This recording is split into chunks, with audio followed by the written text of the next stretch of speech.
Buried beneath the coast, this bunker was swallowed by water, flooded, abandoned, left to decay in silence. Walls soaked, systems destroyed, everything submerged.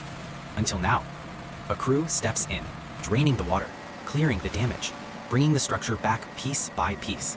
And then they go deeper. Where water once filled every corner, light returns, systems rebuilt, control is restored. What was once a flooded ruin is now a fully operational underground coastal facility. From submerged to unstoppable. This is transformation.